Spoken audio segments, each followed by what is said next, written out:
I'm Craig Kenneth, a relationship coach and a psychotherapist. Every relationship is different and every breakup is different.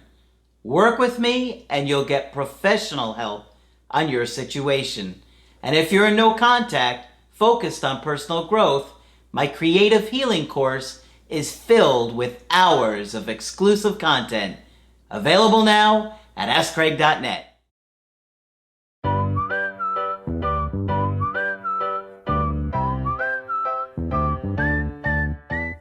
Hi there, I'm Coach Craig Kenneth. I'm Coach Margaret. And today we're going to be talking about how crucial are the first 30 days of no contact. Okay, a good subject. Yeah, this is a good subject, and I'm glad this came up. I got a quick email because a lot of people have heard of the 30-day no contact rule. Right? That's been going on for many years. Yeah. I don't know how many years. I don't know where it started.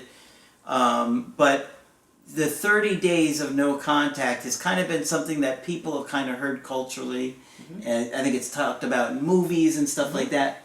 And so when people are going through a breakup, that's one of the first things they think about and hear about and they panic about. Mm-hmm. And I understand, because when you're in no contact, every second feels crucial and it feels like an eternity. So I got a quick email that I wanted to get to, and then we're going to talk about this. Okay. They said, "Hey, Coach Craig and Margaret, I just started watching your channel a little bit more than a month ago. Unfortunately, you were not the first channel I came across, but I'm so happy that I did. I travel a lot for work, so I listen to your podcast in my car every day. Cool. And when I'm at home, I watch you on YouTube." I never say this, I always forget. You can find many of our episodes on iTunes and all the different podcast platforms that are out there, so you can listen in the car. I always forget to say that. Yeah. Actually, I don't even talk about it that often, and we recently had over 1 million listens on that. Wow. Yeah. And cool. And I rarely even mention it on when we're doing it, so I was blown away by that. So thank you. Yeah, thank you. They said, I'm on volume 6 of the workbook, and I absolutely love them. They helped me so much to learn so much about myself. I actually don't think I've ever been so healthy, and it's all thanks to you. So thank you both so much. I know you guys don't talk about the 30-day rule like those charlatans. I'm just wondering, I haven't heard from my ex in over 30 days now. Do you think that hurts my chances? Do you think that hearing from your ex in the first 30 days is crucial for my chances? Okay, so they came across stuff talking about 30 days, and so they're wondering about that. Okay, so do you think it hurts your chances if you haven't heard from them in 30 days? I say not at all. That's what I say too. Yeah, not at all. Not at all. It feels like 30 years, right? Oh, it really does. Yeah. It really does. It's the hardest part. And it's unfortunate because many of you are going to go to your friends and family and they're going to tell you it's done, it's over, that's it, they moved on, when it gets to like 30 days, and that's simply not the case. Yeah. And in fact, time after time, at least from what I see, people often need months before they want to repair things again. Yep, exactly. Okay? And I think there's a lot that goes on in that time, and even though it feels devastating to you when you've been dumped, for the other person, I think it takes much longer than 30 days before they start to really feel the impact of losing you. Right. Okay? Right. Now, that doesn't mean it doesn't happen sometimes. Of course it does. But not hearing your ex within 30 days... No, don't panic. No. I don't think that hurts your chances at all. And then, of course, there are all those fears that they're going to find somebody else any minute now, any day now, and live happily ever after, and that's not likely either. Well, one of the things that's scary is that a lot of times your ex does start dating right away, and we feel like it's going to last forever. Absolutely. I know, I've been there. Sure. I've been there. And you really think that that new person is going to see all the great qualities that your ex does.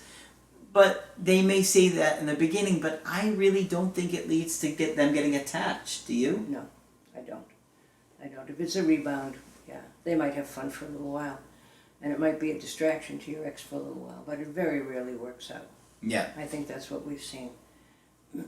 And there are no perfect descriptions of stages, but we've thought about this in terms of I gather the girlfriend broke up with him. Actually, I think this was a woman that wrote this. Was it? Okay. Yeah.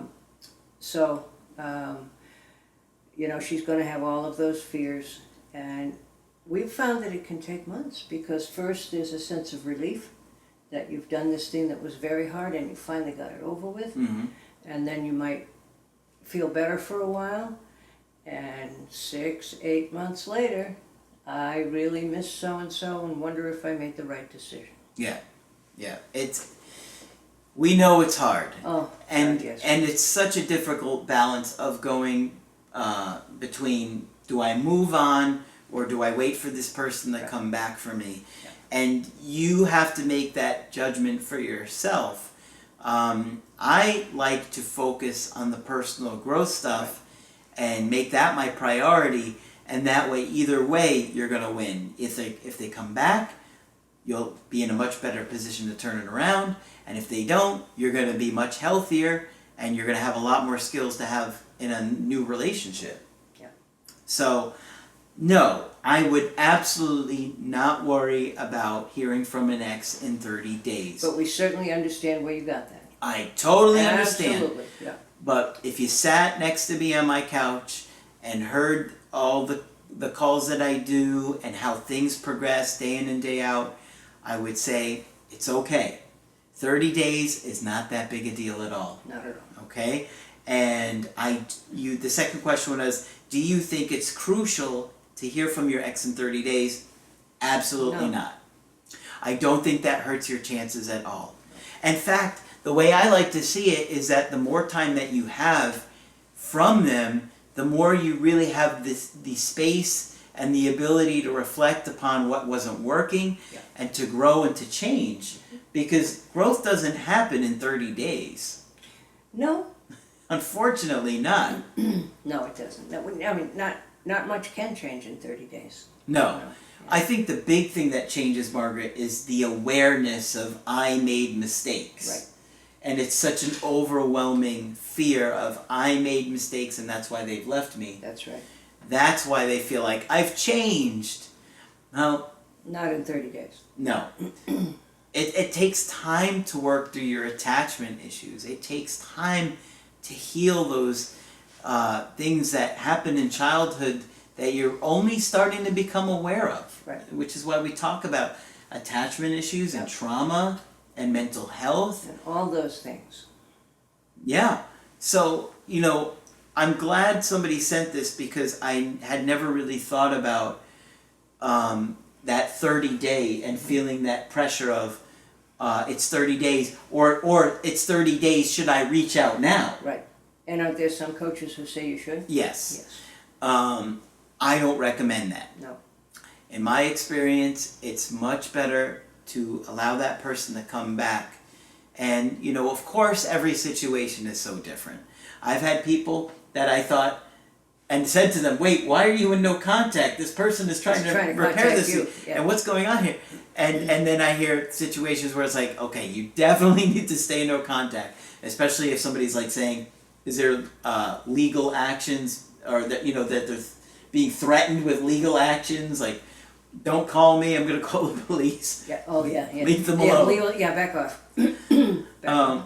But I do think that 30 days came from somewhere many, many years ago, and it just kind of became, Yeah, it entrenched became kind of this, in the entrenched is the culture. word, yeah. And so that's why we're trying to enlighten you guys and help you guys see that, no, 30 days is not a big deal. And if somebody broke up with me, today, I would not expect to hear from them within that 30 days. Sometimes they do, though. Yeah. Sometimes they will do direct approaches, or they'll breadcrumb you, or I they're... need your key. Yeah, I have the key to your apartment, or... Or sometimes they have to handle business. Yeah. Yeah. But if you're in a situation where you're afraid that, oh my gosh, it's been 30 days, I haven't heard from them, or 30 days is about to be up, should I reach out to them now? No. We don't believe in that. That's not what we, And it's always hard to explain. I think we both do it all of the time. How does it better your chances to not be in contact than making contact? Okay? You're telling me not to do the thing I want to do the most, and that's going to scare me the most because I can't do it. But we have found definitely no contact is much more likely to get your ex back Absolutely. than contact. Absolutely. Well, we wouldn't tell you that. Yeah. But it is counterintuitive. Craig's favorite word, right? It is. It's counter, it doesn't make logical sense. Yeah. And you're going to have a lot of family and friends that are going to say things to you. They don't understand how breakups navigate because they're so complicated, right? I mean, a lot of times family and friends are telling you they're done, they're over you, move on, just forget about them. And she was no good for you anyway, and but that if you loved her, it's not that easy. No. I told you my latest war is against the phrase of you must let go. No, you must work through. So you can't just let go of feelings that are major for you. You have to process them and entertain them and deal with them. Yeah. So you can't just let go and date somebody else next week. It's not the healthiest thing to do. No. And I mean, people mean to be helpful. They don't want to see you glum. They want to see you cheer up. Yeah. And oftentimes they're angry at your ex for hurting you. Yes, of course. And they most likely had a relationship with your ex. Mm-hmm. And so they're upset because they're like, I can't believe they would do this. I can't believe they would leave you. Right. And so they're hurt and angry at your ex too. And sometimes That's they'll be a good point. Yeah. So they'll say, just move on. Yeah. Family may be particularly hurt by it, and you got to think about who's telling you these things. How healthy are their relationships? Right? Are you getting advice from somebody that can't maintain a relationship telling you just forget about it, move on? Well, who's been in a relationship for 30 years and doesn't talk to their partner? That's another possibility. That's another possibility. So it's okay if you don't hear from an ex in 30 days. I would be surprised if they do. I would be thinking more likely they're going to need more time. And I think that's a good thing because it really does take time to get your life turned around and really work through issues that you've been doing or things that were going on in the relationship that you're trying to improve. But this gentleman sounds scared to death. Yeah. Yeah. And I think this was a girl who sent it. She I didn't write the name, Yeah, okay, but it was an scared email to they death. had sent me. But no, it doesn't ruin your chances. Yeah, no, not at all. Not at all. So keep focusing on yourself. Keep focusing on that personal growth. It's going to help you either way. You can't lose by focusing on that because, like I said, time and time again, either you're going to have another chance with that person and you're going to show them you've changed, or you're going to do amazing in new relationships. Right. And what's better than that? What's better than that? Right? And what we say right off the bat is working on your attachment stuff. Absolutely. Absolutely. So hopefully you found this video helpful. Of course, if you want our help personally, just go to my website, askcraig.net. Sign up for the coaching option that works best for you. I do email coaching and I do Skype. And Margaret is available for Skype coaching. If you think I can be helpful, please sign up. Just click on Margaret on the top of the website to do that. That's it for this video. I'm Coach Craig Kenneth. I'm Coach Margaret. And we will talk with you soon.